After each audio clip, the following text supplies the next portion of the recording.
Assalamu alaikum my dearest viewers, my name is Haziq. I am doing my BTech from NIT Karnataka.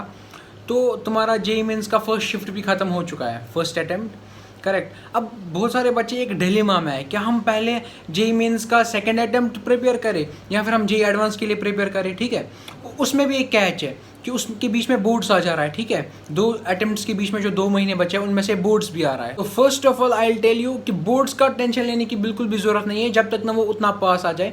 I am telling you, जो तुम्हारे बाकी subjects हैं ना, जो तुम्हारे साइंस के सब्जेक्ट्स हैं, उनके लिए तुम इंस्टेंट नोट्स खरीद लो और वहाँ से थ्योरी याद करना स्टार्ट करो, ठीक है। कॉन्सेप्ट्स तो तुम्हें ऑलरेडी पता है क्योंकि तुम भी साइंस की तरफ से हो, करेक्ट।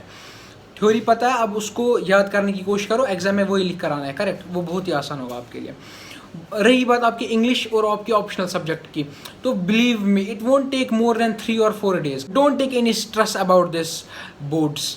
अब बात करते हैं, should we prepare for JEE Mains और जेई एडवांस, ठीक है।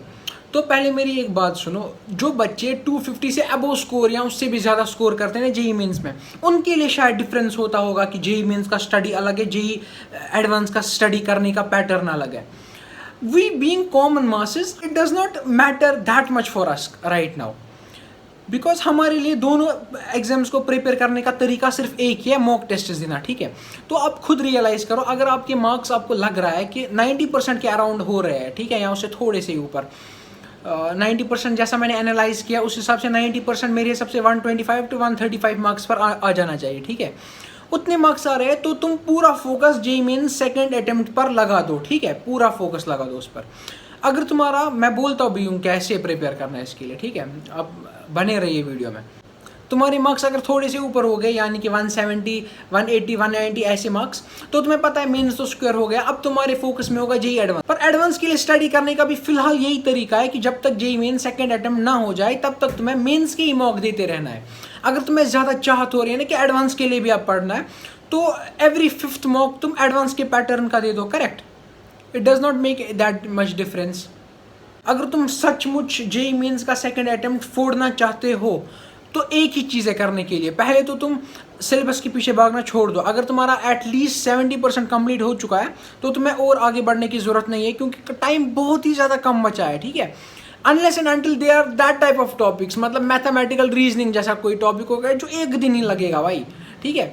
वो सब जो जिनकी प्रोबेबिलिटी आने की भी बहुत ज़्यादा है, उनको एक्सक्लूड करके मैं जनरली बात कर रहा हूँ, सिलेबस के पीछे भागने की कोई ज़रूरत नहीं है, ठीक है। तुम्हें ऑल्टरनेट डेज पर मॉक देना बहुत ज़रूरी है, और मॉक टेस्ट्स का भी एक डेफिनेट पैटर्न होता है। तुम्हें पूरा एग्जाम टेम्परामेंट बिल्ड करना है मॉक टेस्ट्स के लिए, ऐसा नहीं कि रैंडमली कोई भी मॉक दे दिया, ठीक है। उसमें अभी फिर पेपर देने के 1-2 घंटे रेस्ट करो, पेपर देने के 1-2 घंटे बाद रेस्ट करो, उसके बाद शुरू होता है असली काम, ठीक है। Without this thing that I am going to tell you, mock tests are useless, okay. उसके बाद आता है प्रॉपर एनालिसिस का काम। प्रॉपर एनालिसिस मींस जो तुमने क्वेश्चंस करेक्ट किए ना, पहले वो देखो, कोई तुक्के से तो करेक्ट नहीं हो गया, ठीक है, पहले वो डिस्कस करो। उसके बाद देखो कि जो तुमने इनकरेक्ट किए वो क्यों इनकरेक्ट किए, क्योंकि incorrect is worst then leaving A question, ठीक है।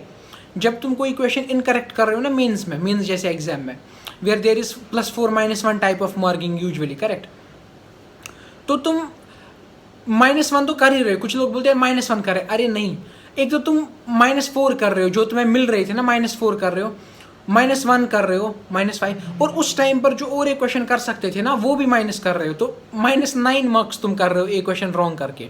तो तुम्हें वो देखना है रॉन्ग क्यों हुआ है क्वेश्चन। उसके बाद देखो वो क्वेश्चन जो तुमने लीव किए, ठीक है, वो क्वेश्चन तुमने लीव किए, उनमें से वो क्वेश्चन भी होंगे जो उस 30% में होगा जो तुमने थ्योरी नहीं पढ़ी है, छोड़ दो। उसमें से वो क्वेश्चंस भी होंगे जो 70% में तुम कंसिडर कर रहे थे, मैंने ये सिलेबस पढ़ा हुआ है, लेकिन तुम्हें उसके अंदर की चीज़ नहीं आ रही, तो उसको पढ़ लो उधर से, करेक्ट। ऐसे ही तुम्हारी थ्योरी भी बिल्ड होती जाएगी और तुम्हें खुद समझ आता जाएगा। जो क्वेश्चंस तुम्हें लग रहा है अरे ये तो उस बार भी आया था, अरे देख लो फिर उधर ही उसकी थ्योरी उधर ही कंप्लीट कर लो, करेक्ट। सो इस छोटे से टाइम में मैं आपको पूरा डेप्थ में तो नहीं बता सकता, पर ये चीज़ें मेरे दिमाग में आ रही थी, मैंने स्पॉन्टेनियसली आपके साथ शेयर कर दी।